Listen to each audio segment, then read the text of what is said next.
Hai semuanya, balik lagi sama gua Eta Beta di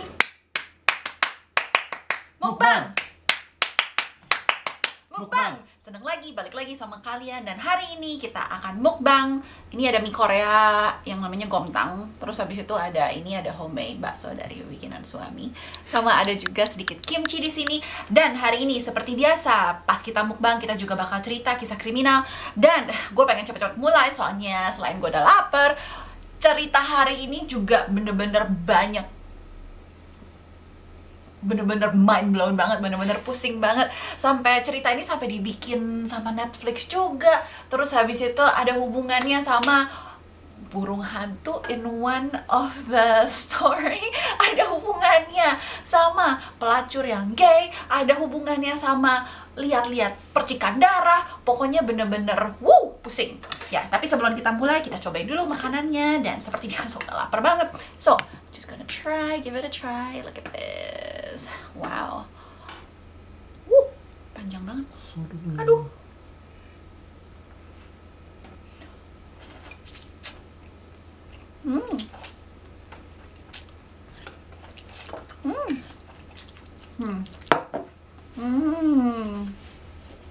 kayaknya gue berantakan banget deh.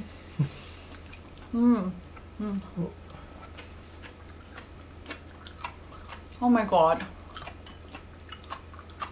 so good.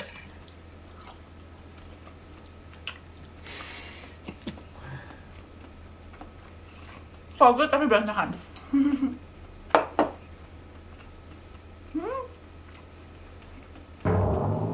Wow.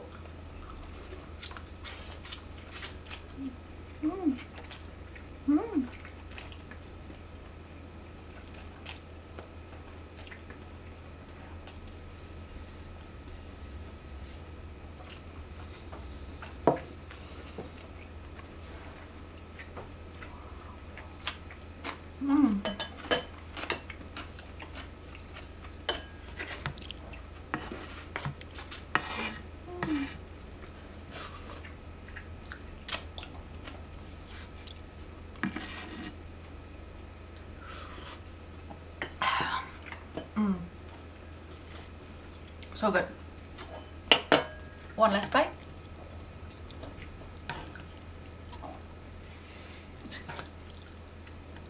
Why is this so hard?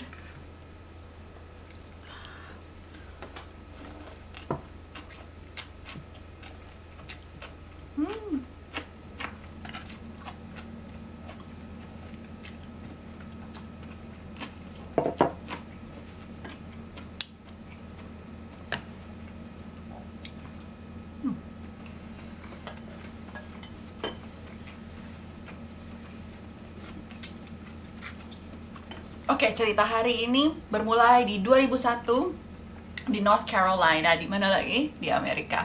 Dan cerita ini tentang Michael Patterson and Kathleen Patterson. Jadi Michael and Kathleen Patterson ini pasangan yang sudah menikah, dan mereka ini pernikahan kedua mereka gitulah. Masing-masing pernikahan kedua mereka. Jadi mereka udah pernah kawin, terus udah putus, terus habis itu akhirnya mereka menemukan satu sama lain dan akhirnya mereka menikah.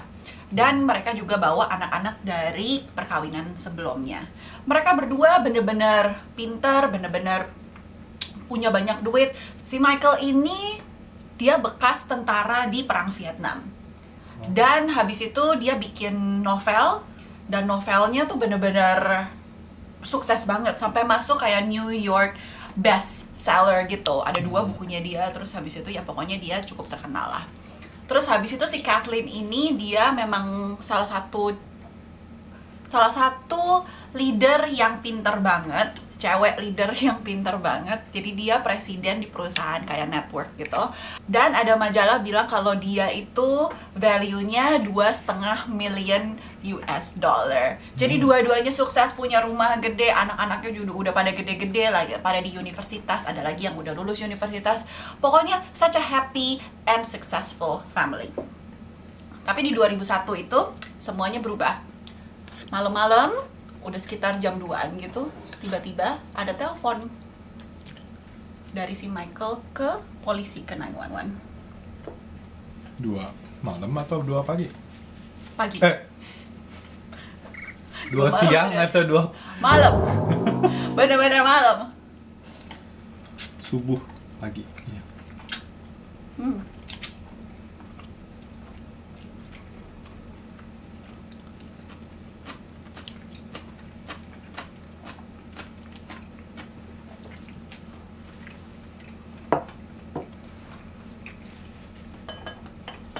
Di telepon ya, si Michael bilang, tolong, istri gue jatuh dari tangga. Istri gue jatuh dari tangga, ada darah di mana-mana, dia nggak napas, please help sekarang. Terus habis itu sama si operatornya yang 911-nya ditanyain, jatuhnya berapa banyak tangganya? Terus habis itu dia bilang, I don't know, ya kira-kira 15 atau 20 tangga kali, tapi cepetan datengin orang ke sini, cepetan, dia perlu dibantuin gitu. Terus ya udah, akhirnya si polisi udah datang, ambulans sudah datang, dan setelah si ambulans yang ngecek, ternyata dia sudah meninggal pokoknya. Jadinya mereka udah nggak bisa ngapa-ngapain lagi. Oke. Nah, terus habis itu mereka mulai kan bertanya-tanya, tanya ke si Michaelnya ini, apa yang terjadi malam itu?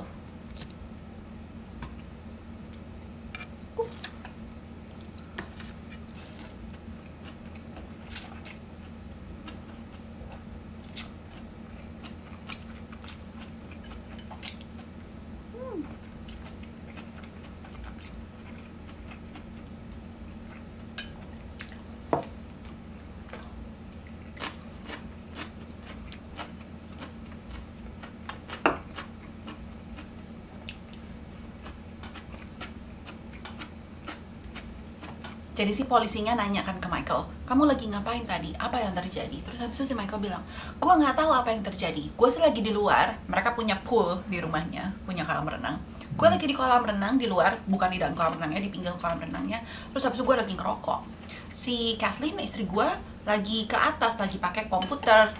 Jadinya gue nggak tahu apa yang terjadi. Terus sekitar 45 menit setelah dia pergi ke atas, gue baru masuk ke dalam. Setelah gue masuk ke dalam, tiba-tiba gue udah lihat dia ada di bawah tangga dan udah nggak bernafas gitu lah. Jadi makanya dia langsung telepon polisi, dan itu yang terjadi selanjutnya. Jadinya polisinya tahu gitu apa yang terjadi selanjutnya. Terus habis itu si polisinya mulai coba dong lihat semua bukti-buktinya. Ada beberapa hal yang bikin mereka bingung. Satu, orang mati gara-gara jatuh dari tangga itu tuh kemungkinannya sangat kecil. Langsung Biasanya gitu ya, maksudnya iya, langsung mati. Biasanya patah tulang atau gimana. Dan dua, banyak banget darahnya di ujung tangganya. Kayak percikan darah gitu. Maksudnya kalau misalnya orang gitu jatuh, kalau lu bayangin jatuh terus habis itu kena ke tembok, mestinya nggak ada sampai darah percikan kemana-mana gitu. Jadinya agak aneh. Terus habis itu lagi, satu lagi yang mereka aneh adalah anaknya si Michael ini, namanya Todd, pagi-pagi jam 2.30, itu udah 2.30 pagi pada saat si polisinya datang. 2.30 itu si Todd ini ada di rumahnya si Michael sama Kathleen. Padahal dia udah nggak tinggal di situ. Dia udah gede gitu lah, maksudnya dia udah nggak tinggal di situ. Ngapain dia pagi-pagi ada di situ? Terus habis itu si Michaelnya waktu ditanyain, kenapa anak lu kok bisa ada di sini duluan sebelum ada polisinya gitu loh. Terus si Michaelnya bilang, oh ya emang gua telepon anak gua setelah gua telepon polisi gitu, suruh dia datang ke sini, soalnya gua bener-bener bingung, gua nggak tahu, gua perlu ada seseorang di sini. Terus habis itu si Toddnya ditanyain kan sama polisi, oh gimana kronologisnya gitu loh, malam itu apa yang terjadi. Tapi si Toddnya nggak mau ngomong apa-apa, kayak diem gitu. Polisi makin bertanya-tanya dong, kok aneh banget. Terus habis itu ya udah, hari demi hari sudah berlalu dan polisi tetap investigate hal-hal ini gitu kan. Apa yang mereka temukan setelah investigasinya ini diterusin lebih ngebingungin lagi. Jadinya mereka setelah melihat badannya si Kathleen, mereka melihat bahwa oh kenapa ada kayak ada 7 potongan gitu kan, bukan potongan sih, kayak luka gitu loh. Dan lukanya tuh dalam dan lurus dan ada 7 gitu loh. Maksudnya kalau misalnya lu jatuh itu dan nggak ada apa-apa, nggak ada yang tajam gitu loh di pinggir-pinggirnya, nggak konsisten banget sama luka jatuh.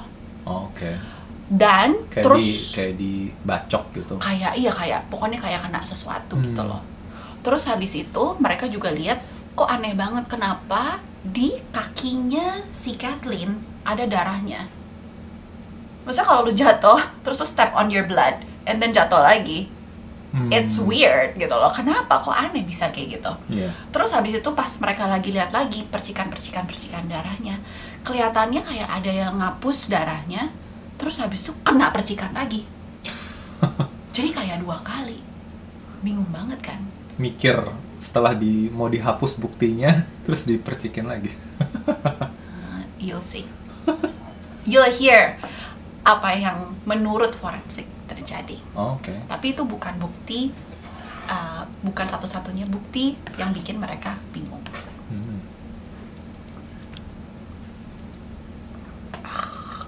Wow, jatuh.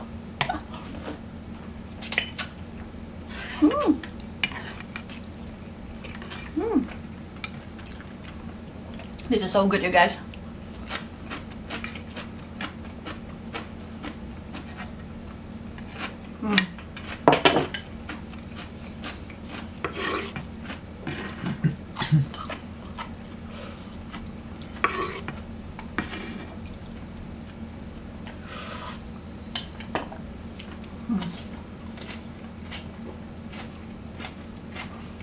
Terus penyidik-penyidiknya mulai cari lihat di komputernya si Kathleen. Kan katanya Kathleen lagi lihat komputer kan di atas. Dan ahli-ahli yang komputer gitu mereka bisa lihat, oh iya benar, dia memang lagi online malam-malam itu jam 12 itu dia lagi online. Tapi begitu mereka lihat apa yang ada di dalam komputernya, oh my god. Jadi mereka menemukan ada foto-foto kayak apa, pornografi tapi yang gay punya. Oh, oke. Di komputernya. Terus habis itu ada kayak print-printan email antara si Michael sama ada kayak pelacur tapi yang gay. Oh, gitu. Terus habis itu mereka lagi kayak mau ketemuan gitu, lagi mengatur jam ketemuan yang gimana. Terus habis itu si Michaelnya bilang, oh di emailnya ini gitu, dia bilang, oh ya memang gue tahu gue punya istri tapi ya gimana dong, gue bye gitu. Jadi dia suka cewek dan dia suka cowok. Tapi ini di laptopnya ini di komputer, bukan, ini di komputer yang ada di ruangan situ. Jadi malam itu katanya si Kathleen pakai komputernya si Michael, soalnya laptopnya dia sendiri kayak agak rusak atau gimana gitu, pokoknya nggak bisa dipakai. Jadinya dia pakai komputernya si Michael. Habis itu polisi juga melihat di rumah itu ada bukti lain, apalagi kan? Mereka lihat ada percikan darah di luar, di luar pintu, sama terus habis itu kayak ada di pegangan pintu gitu. Kusennya pintu gitu juga ada darah sedikit.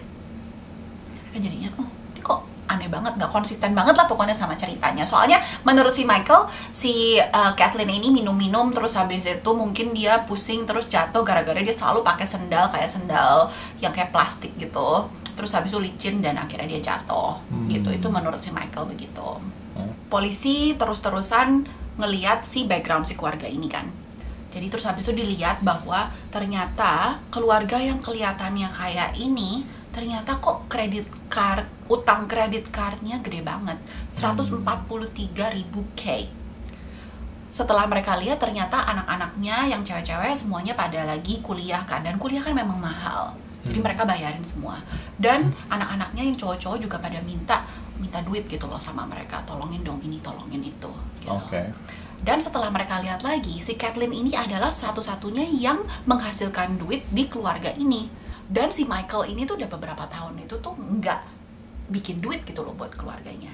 Dan si Michael ini adalah yang di tulisan life insurance-nya si Kathleen yang bakal terima $2 million US. Jadi si Michael kalau si Kathleen meninggal dia yang bakal dapat.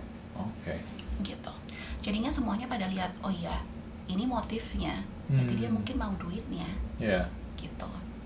Dan dia udah ketahuan juga mungkin malam itu bahwa dia ternyata ada hubungan gay sama cowok lain. Jadinya yang menurut si polisinya yang terjadi adalah si Kathleen pakai komputernya, dia lihat bahwa si Michael ini ternyata suka sama cowok juga. Dia ngomong sama si Michaelnya, terus habis itu Michaelnya marah, terus habis itu si Michaelnya akhirnya ngebunuh si Kathleen. Gitu. Itu menurut mereka. Waktu si polisi lihat-lihat lagi tentang masa belakangnya si Michaelnya, ternyata mereka ketemu lagi sesuatu hal yang aneh. Jadi si Michael ini dulunya pernah tinggal di negara lain sama istrinya yang pertama. Mereka temenan sama satu cewek yang cukup banyak duitnya. Oke. Nah terus habis itu si temennya ini, dia juga meninggal di bawah tangga. Hah? Sama persis sama istrinya si Kathleen. Dan What? si Michael yang terima duitnya, terima duit life insurance-nya. Oke. Sama persis kejadian.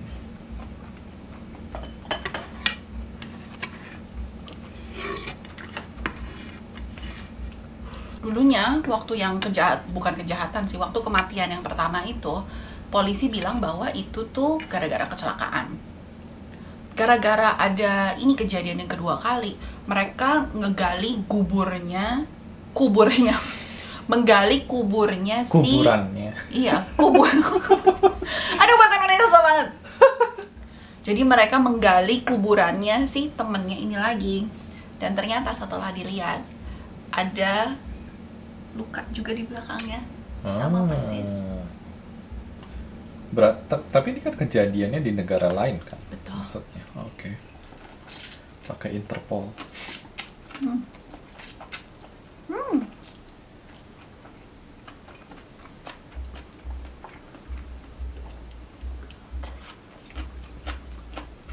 Jadi setelah itu si Michael masuk sidang. Salah satu bukti lagi yang bikin bener-bener kayaknya ini dia yang jahat adalah ada expert yang bisa ngelihat kayak percikan darah gitu. Dia lihat, dia benar-benar menganalisa ini percikan darahnya dibikinnya dari apa gitu loh. Maksudnya gara-gara impact, gara-gara jatuh dari tangga kayak, atau gara-gara misalnya dibacok kayak. Jadi kan percikan darahnya pasti beda-beda gitu loh. Yeah. Dan terus habis itu dia lihat bajunya si Michael. Biasanya kan soalnya kalau misalnya ada kejahatan, lu ngebacok orang gitu, terus habis itu ada percikan darahnya kan. Yeah.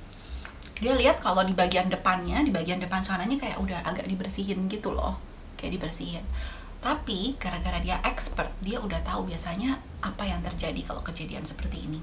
Dilihatnya di bagian selangkangannya. Soalnya kadang-kadang orang nggak nyadar. Mereka misalnya ngebacok orang, kakinya agak kebuka dikit, bacok, prat, bacok, bacok, splash gitu loh, ke bagian selangkangannya. Dan bener aja, ada percikan darah di bagian selangkangannya. Mana mungkin sih lu kalau misalnya lu ketemu sama istri lu gitu jatuh, terus habis itu tiba-tiba lu kayak cuman megangin gitu kan, biasanya orang ngapain gitu, kenapa bisa ada percikan di bagian selangkangannya? Berarti dia posisinya kakinya lagi kebuka di atas si badannya ini. Gitu loh. Jadi gitu. Yeah. Tapi yang bikin cerita ini bener-bener bikin pusing sekali, dan sampai ada di Netflix, sampai ada di tempat-tempat lain juga, adalah sesaat sebelum sidangnya selesai, ada orang lain, bekas tetangganya si Michael ini, datang dengan teori yang baru. Dia bilang si Kathleen diserang sama burung hantu. Jadi kalau menurut dia, di sekitar situ memang ada burung hantu gitu loh. Menurut dia malam-malam itu si Kathleen ada di luar, terus habis itu dia keserang sama si burung hantunya ini. Terus habis itu makanya kenapa ada darah jatuh di bagian luar rumahnya. Terus dia masuk ke dalam, terus habis itu makanya kenapa dia banyak banget darahnya di belakang. Maksudnya kayak ada kena barang yang keras di bagian kepalanya. Menurut si orang ini pasti dia kayak jatuh 2 kali, makanya kenapa bisa ada percikan. Dan bingungnya lagi, banyak orang yang percaya bahwa ini teorinya ini benar. Memang kayak ada bekas bulunya burung hantu di rambutnya si Kathleen. Makanya it's so weird, itu aneh banget. Soalnya juga senjata pembunuhannya tuh nggak pernah ketemu. Jadi kan itu kayak gitu loh. Tapi maksudnya nggak tahu dari mana, polisi nggak ada yang ketemu. Menurut ceritanya Michael kan dia lagi di komputer. Di luar. Hah? Oh, si Michaelnya di luar. Iya, tapi maksudnya Kathleen-nya kan Betul. lagi di komputer di Betul. dalam kan. Iya. Tapi ya nggak tahu deh, mungkin apa dia mabok atau apa, nggak nyadar gitu loh kalau misalnya ternyata istrinya di luar, atau kalau nggak mungkin dia rumahnya gede, Bo. Oke. Mungkin dia nggak nyadar bahwa ternyata ceweknya udah keluar, terus bisa diserang sama burung hantu, bla bla bla, gitu deh. Dan yang bikin bingung lagi adalah, jadi kan si Netflix kan bikin dokumenter tentang hal ini ya. Terus habis itu kan ya of course orang-orang yang editornya, produsernya banyak yang interview si Michael ini. Dan si editornya yang di Netflix ini saking sering ketemunya sama si Michael, terus mereka jatuh cinta dan akhirnya mereka in a relationship. Wow. I was like, what? Really?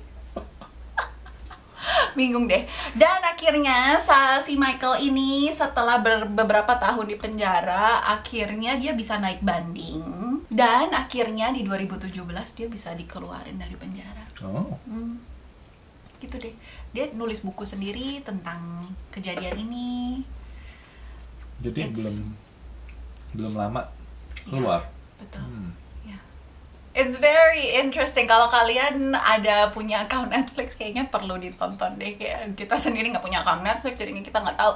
Tapi cukup terkenal juga. Gue kayaknya udah dengar dari teman-teman gue juga yang udah pernah nonton. Namanya The Staircase. So if you wanna watch it on Netflix, you can watch it on Netflix. But yeah, how crazy story-nya ini benar-benar. Is it burung hantunya? Or is it Michael? Masih tanda tanya. Anyway, kita bakal abisin ini. Semoga kalian enjoy sama video hari ini. Dan hari ini kita mau shout out buat Kritsno Sapteno. Thank you so much udah subscribe ke channel kita, udah komen di channel kita. Kita benar-benar seneng banget ngobrol sama kalian. Jadi kalau misalnya kalian baru join di channel ini, please kalian komen di bawah. Jangan lupa subscribe, jangan lupa like, jangan lupa share ke teman-teman kalian kalau mereka juga pada suka kisah-kisah kriminal. Dan kita ketemu lagi next time. Oke, bye!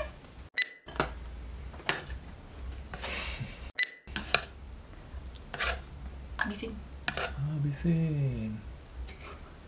Rambut putih namanya uban. Rambut merah namanya pirang.